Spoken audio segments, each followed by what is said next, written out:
What's ladies and gentlemen, and today you're back at the Echo Set University to learn how to run ads. Now when I say running ads, I mean running ads specifically under $5,000 per month. Now you might be wondering, Nate, like why under $5,000? Like, is there a reason for that? Yeah, there is a reason for that, and that is because with bigger ad spends, that will usually directly incur an increase in graphic demand. That sounded far more complex than it should, but really what that means is if you're running more and more ad spend to a specific offer, you will directly want to be testing more and more ad spend to find the winning creative, because then you're saving money or optimizing your ads to make the conversion and pipeline much more streamlined, so you're not setting money on fire, basically. The thing is, I am going to sort of caveat that you can, and I'll make it clear as I go through this video, but you can make things a bit more complex if you want to kind of control some more of this process, and you can make things a bit more easy for yourself if you don't want to be as like control over the process, and I will talk a bit more about that in a second.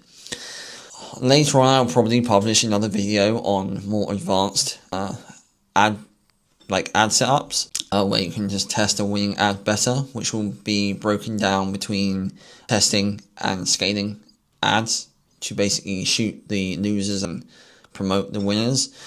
But for this specific video, I'm not going to go into that. It's far too complex, and to be honest, you won't really need to, really. I mean, at the point you're making more than 5k a month on ad spend, you're probably going to bring someone in-house. But it's really important to at least know and understand the fundamentals, so that when you do hire someone, or for example, look at using our team for everything, you know and can talk the lingo with someone else to make sure you're not getting mugged off.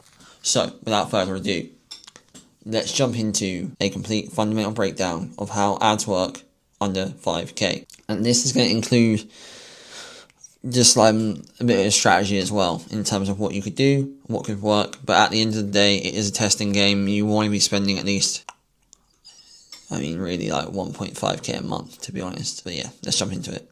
So, how does the infrastructure of ad setup work? Now, I'm sorry if this might be annoying for some people, being like, oh, Nathan, I already know this stuff.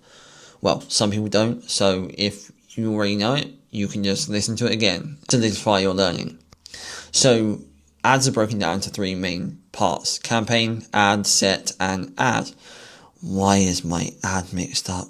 Oh god, this is going to trigger my OCD. Let me just move this around 2 seconds, people. This is important.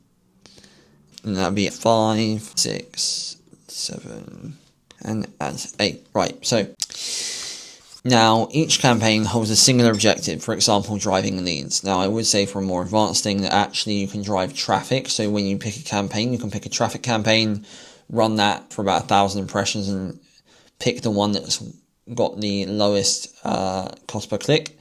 But for those that are doing this at under 5k, you can just run it straight to leads to the funnel you are running.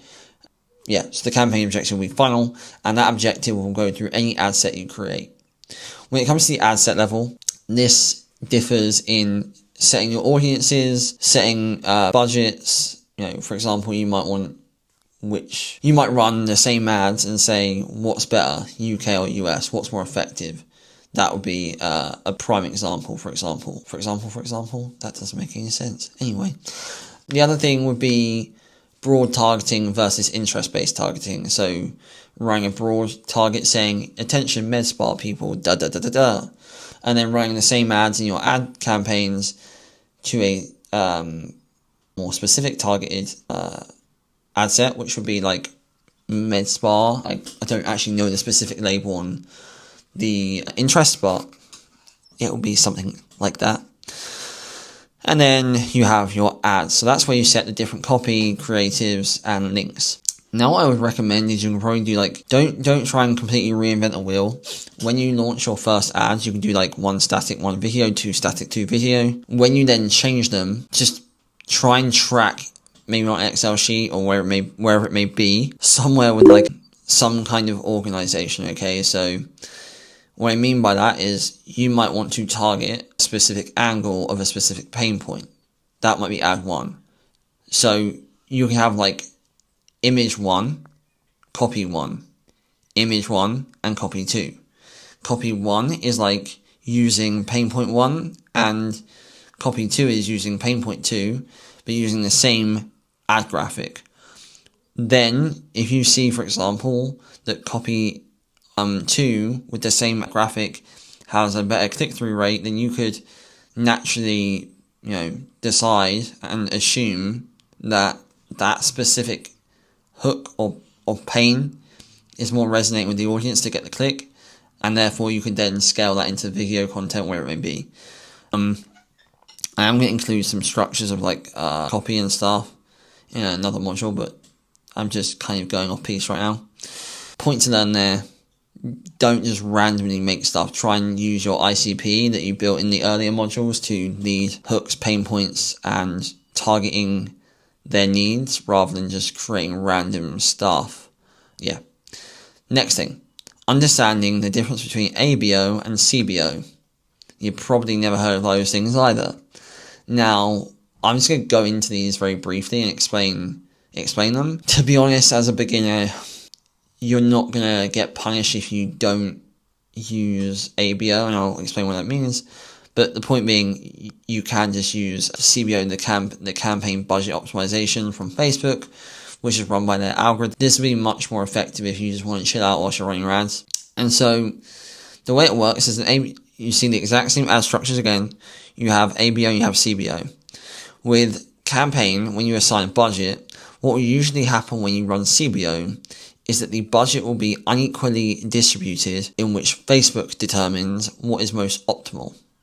Now, with that being said, let's say you're running, this one is like one audience and this one's another audience, and you want to target, and you want to run the same ads. So that's like, here's like ad 1, ad 2, ad 1, ad 2, they're the same.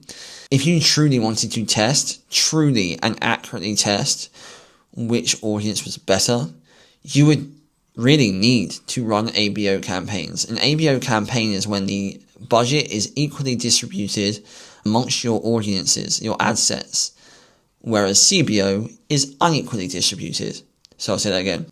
ABO is used to primarily test your audience types when running your ads. It gives it a better control where you control the variables where you're saying the spend is the same. On CBO, you're letting Facebook do it, which means that Facebook can say, hey, I want to put $15 on this audience and only $5 on this audience, which is impossible to then sit there and say, oh, I know that this ads or this audience is better, when actually you can't, because there's been an unequal spend and therefore it's not an accurate science experiment. Moving forward.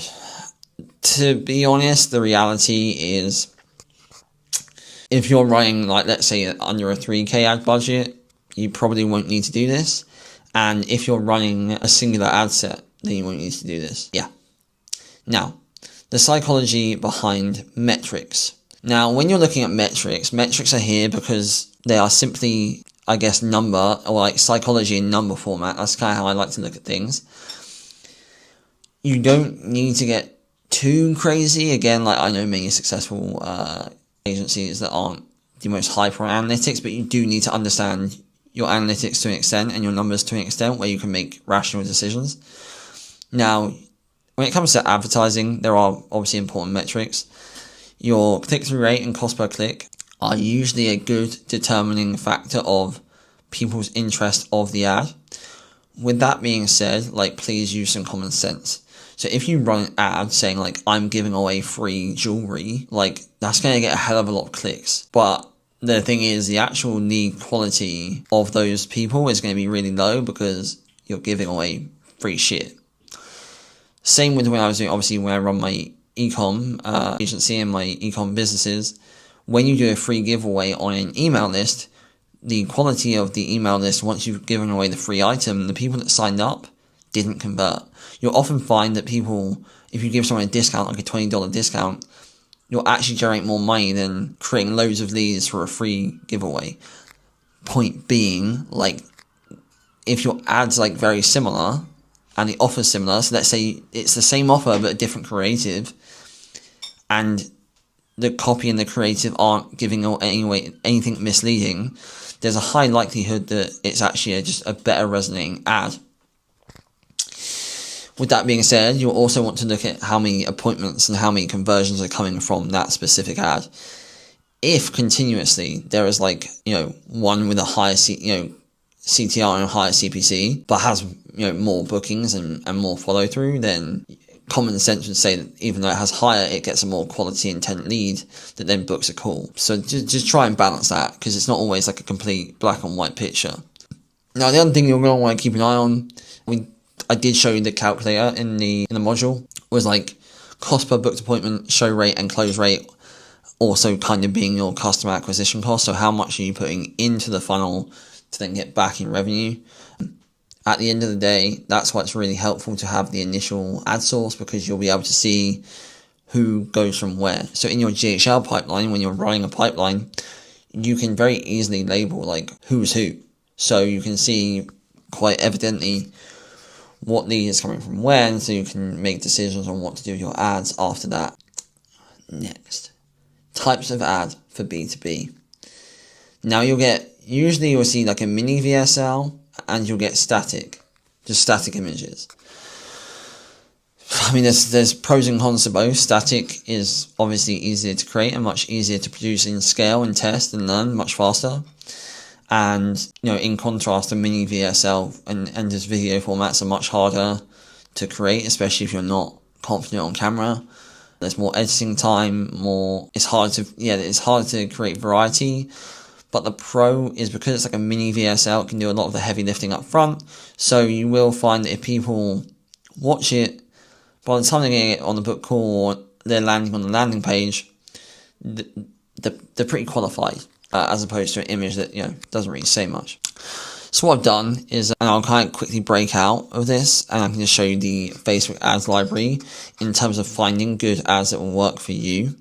If you go to the ads library over here, and I just put in like MedSpa AI, for example, you'll see like loads of ads. Like September, launched in August 2025, July 2025, April 20. Just do your research, okay? What I would say is when you go onto the ads library, which is basically a hack, you can go in and say like, okay, this is a funnel. If I click this, where do I go? Oh, I just get this. Get X amount of followers. I mean, this is, I think, an AI thing, an AI, like, social media posting thing. Let's see. Yeah, it is. It's a social media thing. Now, the point being, you'll be able to reverse engineer ads that have been running the longest. So this has been running since October. I mean, that's actually not that long. Let me just go February, right? There's more here. April has campaigns running. Here goes April campaigns. You'll be able to reverse engineer campaigns, learn angles that are using and working well to reinvent it a little bit, and also see their funnel. So you can even do this if you want to run ads for your clients, whether they're in recruiting, whether they're an aesthetic owner like a med spa or a surgeon. The way that Facebook ad agency will do this best is they will find the best ads that are usually the ones that have been running the longest on ads library, copy them, rebrand them, bang, launch it. Like, don't reinvent a wheel. With that being said, you could put loads of stuff in here, like reactivation AI. There's a lot. You get the point. But if you do some research, you'll find some really good stuff here. And I took some as examples. So you'll see like one of the guys who I love, who creates a crazy amount of marketing material. Lee Jen J does the cold email. He has like let's say a video, a mini VSL, and he's targeting essentially people that watch a lot of stuff but get no action, and it's then going to a funnel, which is a free. I think actually this is not a free lead magnet. This is like a school community, so he's converting people to a school community. Similarly, is like he's using a lead magnet here, like a low ticket offer. Sorry, a lead magnet's a low ticket offer to then put people in here to then close them on a high ticket offer.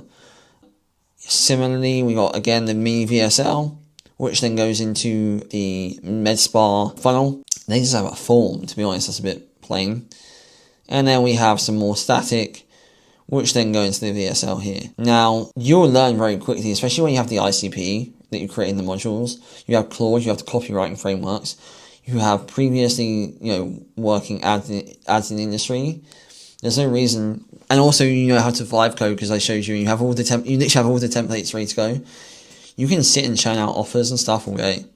Now, here comes kind of the important bit, which is like approaching things strategically. Now, any guru that sits there and tells you he has the exact framework that works all the time is bullshitting.